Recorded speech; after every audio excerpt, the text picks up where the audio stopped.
Welcome to the Audacy check-in at the Hard Rock Hotel. My name is DJ Buck, and with me, this lovely young lady here, MaKenzie. MaKenzie, how you feeling? I'm feeling good. How are you? I'm good. Now, if you happen to be scrolling through the internet, Instagram, you probably came across a young lady named MaKenzie.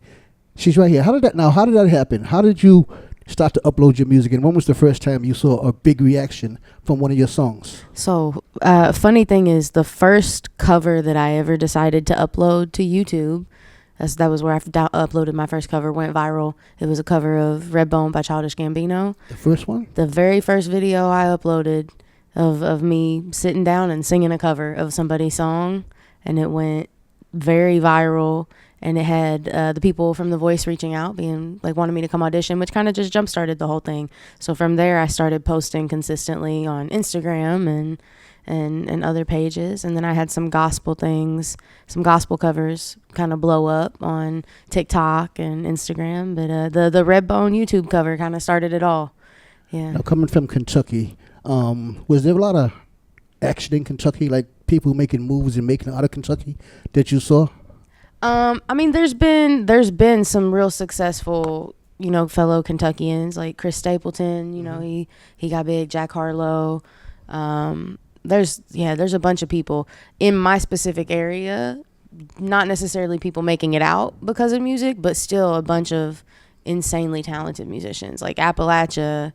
You got some banjo players up here, man. Like, what made you ones. pick up the microphone and start doing what you do? My mama, my dad's mom, my mama Thomas, Kathy. She's a singer. She can just blow, and she plays piano. And my dad's dad sings too. We all were in like a church band together. But hearing her sing and seeing her on stage when I was little is what made me want to do it. Now, when you did it, was your goal was always to impress her because you knew she was the standard for you? She was the standard. Not even to impress her. I just wanted to be like her. You wanted to be like her. Yeah. Are you like her now? Are you close? Yeah, I'd say we're pretty similar. She's proud of you, right? Similar. Oh yeah, for sure. Now tell me about The Voice. You was on The Voice twice. Mm-hmm. Yes. The first time, no one turned around. How did that feel when no one turned that chair around? It was very embarrassing. It sucked. It was awful. I did not like it at all. But hindsight is 20/20, and it was super character building. So I'm grateful that it happened. In my defense, though, I did have laryngitis. Did you? I did. So it was not my best performance. And you sung Redbone. Yeah. Was that the bop for you for that show? Do you feel that was the right song for you? Not at all. That situation? Yeah, no, not at all. I don't think it was the right song choice at all. For that show, I would have wanted to probably do something a little more like female R&B singer type energy just for the audition, Now, when you went back the second time, mm-hmm. when Jennifer Hudson turned around, what was that feeling? Because for a while, they didn't turn around. Then when she pushed it and turned around, what was that feeling when she spun around and you saw her? Honestly, the first thing was like, oh my gosh, thank God that didn't happen again. And I didn't get a chair turned twice in a row. That was really the first one. That was the first thought that ran through my mind. But then immediately after, I was like, okay, cool. I'm moving forward. I'm going to get to have a conversation with Jennifer, which is super cool, and learn something. And yeah, just excitement. What kind of advice did Jennifer Hudson give you? Oh, it's been so long. Let me see. I think one thing I do remember her saying, it was on one of our outings, was to just always like carry a piece of home with you throughout all of it, and she was referencing like, referring to life, but specifically in that moment, she was talking about the show. 'Cause she's like, it could be difficult, to navigate everything, in the show, and it could be exhausting. She's like, so just have a piece of home with you somehow and hold on to it, to keep you centered. Now, I've been watching you. Your range of music is everywhere. Yeah. You love everything. Everything. And I was surprised to find out you love hard rock. Yeah, hard rock, heavy metal. Progressive metal, classic rock. Like, what are some of your favorite heavy metal bands? Ooh, okay. So I'm going to say heavy metal as a very like wide label here. Yeah. I'm going to include bands like Tool. Some people would say they're rock. I think general heavy metal, because Metallica was heavy metal at one point in time. Hard, yeah. Led Zeppelin was considered heavy metal at one point in time. So we could say Led Zeppelin, we could say Metallica, we could say Tool, Meshuggah. Now there's some heavy metal. Dream Theater's like progressive heavy metal. Love that band. Animals as Leaders. Tosin Abasi on bass. Killer. And then I would say like Primus and Primus is hard. Periphery and a bunch, so many. Now you go from loving heavy metal to loving gospel music. Yeah, yeah. Kim Burrell, CeCe Winans, the Canton Spirituals. I love all of it. How did you mix them all up? What did you learn from rock and roll? Did you get anything from rock and roll to incorporate into who you are right now? Oh, for sure. I used to listen a lot to like the guitar riffs and the bass lines, and I would just try and mimic what they were doing with my voice, you know, to make my voice sound like an instrument, or to hit all the notes that the guitarist would hit, or even texturally, like Robert Plant, one of my favorite singers, lead singer of Led Zeppelin. I love a lot of his choices. A lot of his vocal choices are really bluesy, and some of them are really churchy, which makes sense because Led Zeppelin, they got inspiration from so many different people and genres and all that. And so I don't know. I think it all really ties together because like rock, I feel like personally developed from church music, you know. Yeah. So it all goes hand in hand, and it's a beautiful thing to have to learn how to navigate and move through. MaKenzie, if I was to look into your playlist on your phone. Oh, Lord. Okay. It's not my go-to one is 98 hours long. 98 hours long? Yes. Everything's in there. And that's like just all my favorite things, you know, off the top. I have so many other ones. But that's just like my random, anything could be in there. It's just, if it's in there, I love the song. Yeah. What I know is about you, when you sing, your eyes are closed a lot. Yeah. A lot of feeling and emotion. Some people can sing songs and not be attached to those songs. You seem to be attached to every song you sing. Yeah, I think it's just because I love music so much. You know, I can't see myself doing anything else. Music's helped me through a lot of hard times. Music has just always been there for me, you know? And the eyes closed thing, I would say probably started because of like the stage fright, which I still have to a crazy degree, but it eventually, because once I sing for 15 minutes, I'm not like, I don't have the nerves anymore. And so if my eyes are closed after 15 seconds, I said minutes a minute ago, but after 15 seconds, once I've been singing, and if my eyes are still closed, it's just because I'm feeling what I'm singing, you know? I'm like just in the moment and moving through the notes. A lot of people, I always say when people sing songs, they bring something out of them. The best singers are the ones who are attached to those songs. Anybody can sing a song, but not many people can sing a song and feel a song. Absolutely. And I can tell the difference when someone is recording a song. They meant that. Then just, here's a script, I wrote these words and you sing it. There's a big difference. It's cool that you said that, because one of my friends the other day, one of my musical friends over in LA, he was telling me, he was like, you know what I love about your music? Because I was showing him some stuff, you know. He was like, you know what I love about your music? And I was like, what? And he was like, you just feel your music. You could feel that you feel it, and it makes us feel it. So it's cool that you said that. There was one song you sang for Celine Dion song. You sang that song for a long time. How many hours did you sing that song back to back to back, and why? Are you talking about when I got in trouble as a kid? Yeah, My Heart Will Go On. I used to have a DVD collection of like all her music videos, and so I would just put it in. And actually, it might have been a VHS now that I think about it. I think it was. I would just pop that sucker in, hit the menu, go to My Heart Will Go On, and sit by my door and sob. I like to wallow sometimes. I think it's important to feel your feelings, you know, and embrace it. And yeah, I sang for quite a while. I don't really even know how long. I probably watched it several times through. It helped you get over whatever you got in trouble for. Yeah, you know, and at the time I was probably trying to make my parents regret like punishing me a little bit, you know. I'm being a little annoying. I'm gonna sing and cry. Now your parents on The Voice, you made your mom cry. Yeah, she was excited. She's emotional though. She's a very emotional person. I love her. Are you emotional? Oh, for sure. I think it's important to be in touch. Do some songs bring tears out of you sometimes? Yeah, sometimes. Is it hard to sing certain songs? Like gospel songs, some gospel songs. Some gospel songs are very hard. Do We Fall Down Because We Get Up? Whenever I hear that song, I cry. Are there songs like that for you that bring out emotions that are hard to do? Yeah. Sometimes. So singing, back in college when I used to sing with the Black Gospel Ensemble, I realized that singing with a group of people, specifically gospel music, that can do it. That can bring you to tears. By myself, I mean, I've sung Alabaster Box a couple times and gotten pretty emotional.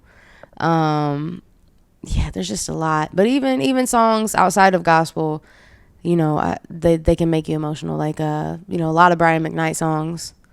Anytime after my divorce, man, I understood why people sing along to that shit so hard in the car. I love it. Oh, it's so good. Now, this journey that you're on, it's going to get bigger. It's just the beginning. Yes. It can be an emotional roller coaster. Oh, for sure. It can weigh on your mental health. It can do a lot. How do you deal with that when you get in a certain situation and you feel like, maybe I don't want to do this anymore, or this is too hard to do? Right. I mean, I guess I try and look at it all, because I've experienced a lot of that even up till now. I'm 26 and I've lived a lot of life in my 26 years. I think the important thing, and this is coming from somebody who's struggled with depression and all that stuff, like so much. I think it's just really important to embrace the concept of life is just gonna life sometimes, and it's not gonna be easy, but if you make it over, sometimes it takes a mountain. If you make it over it, you're over it, and there might be another one that comes, but that's just it. Life is too short to like focus on the fact that shit can feel bad. You gotta just look at the positive stuff. Do you think it's important to educate the people on mental health and absolutely depression and absolutely how to get through it? Absolutely. And especially this month, like this month is Men's Mental Health Awareness Month too, or maybe week. You should quote me on that, but it is like Men's Mental Health Awareness Month, and I think that's like a super important thing, because men are brought up in our society to not feel comfortable expressing their emotions and stuff like that. And so I hope that my music universally can help people do that, regardless of what the feelings are. But yeah, mental health is super important, and I definitely think that people should talk about it and make it, normalize it, Yeah. Now, you've met a lot of people so far, and you've sang a lot of these people's songs that you've met. Yeah. Who have you met that there's a song that you sang a lot and you're like, oh, she's right here, or he's right here? Yeah, Mariah Carey was a big one. Oh, yeah. Because she was a guest mentor on The Voice, and it was the week of knockout rounds, and I sang "How Deep Is Your Love" by the Bee Gees, but I did it with like a little head nod to PJ Morton's version, because that's the guy. Shout out Yeba, Abby, that's my girl. Yeah, that was cool, singing that in front of her, because I'd sung her songs in talent competitions for years. It was cool to sing. I would have been so nervous to sing one of her songs in front of her. Right. But the week before that, I had sung one of her songs in the battle round. It just didn't air, but a couple seconds of it, because they split things up. There's a lot of songs. But singing in front of her was great. She cried, and she told me that she would have bought that song exactly as I did it right then and there, and that's still like a highlight for me. It's like one of the highlights of my life. Gotta be, man. So cool. A lot of people see you now, they don't see like the things that you've done in the past to get here. You talked about talent shows and being on stages. Have you lost any talent shows before? I've lost, I think, 2 talent shows. I feel like there was this one that it took me 3 tries to win it. But all the other ones, I have to say, I did win. Did you surprise people when you walk on stage in these talent shows? Oh, yeah. Like, who's this girl and what's she going to sing? And then you open your mouth and what happens? Yeah, no, it was always good for the ego. Yeah, because I'd open my mouth and then people would come up to me after. There we go. Goodness. They would come up to me after and be like, yo, I did not expect you to sound like that. That was such a pleasant surprise, or, some version of that. And it was real cool. It was really interesting to have that kind of competitiveness growing up, because my mom's a sports mom. She was an athlete. She wanted me to run track so bad. It was not happening. But she got to go to my talent competitions. So I kind of, once my little sister was born though, she plays volleyball. She got her sports in. Tell me about this song, Maybe. Yes, Maybe. It's a song I have with a producer named Rob Knox. Super talented guy, super great person. And it was my 3rd-ish, I think, session when I started coming out to LA to work, when No ID started flying me out, to, just create and get things moving. And it was an immediate, like, musical chemistry match there for that stage in my life. And even still, like, I talk to Rob all the time. He's a good friend of mine now. We've known each other for a couple years now. And Maybe was one of the, it was, we wrote it so quick. We wrote it so quick. We wrote it in a day. In one day. In one day. And then it was just a matter of going back in over the course of, I guess it was 2 sessions to just fine tune some vocals. And then when we got T.A. Thomas to be featured on it, you know, we went in and I vocal produced him a little bit, and we brought it together. So the fine tuning vocals, Cucarell helped me. He vocal produced me a little bit just to clean everything up, you know, and it was such a cool experience. But yeah, we made that song super quick. The video looked like it was fun with the violin players and everything. Yeah. That quartet that was playing with me in that video, I love them. Erin Hill, she's one of No ID's assistants and just people, family, you know. And she's an amazing string player. And all of them, Jeremy, all of them in the quartet, they're so talented. And it was such a blast to just do a different take on it, you know. MaKenzie, I see you're tatted up. Yeah, buddy. Some must mean are more important than other ones. What's the most important sure. tattoo you have? The most important one? Okay. I don't know if it's the most important, but it's my favorite because I'm such a Lord of the Rings nerd. I have a map of Middle-earth. You got the whole map? The map. Oh, okay.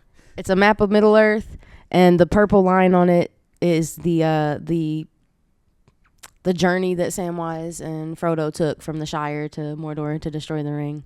Wow. It's such a fine, it's so cool. It's my favorite tattoo that I have. MaKenzie, it's amazing. I'm so happy to meet you. I discovered you a while ago when I found out that where you were at, and I can actually talk to you. I called up the powers that be and said, we have to get her in here for this because I think it's important. So I think your journey is just beginning. And hopefully a year or two from now, we can get you back here. Absolutely. All right? Absolutely. Is that a promise? We'll bring my guy Buddha and my guy Deuce or something, and we'll jam it up. Let's do it like that then. Ladies and gentlemen, MaKenzie.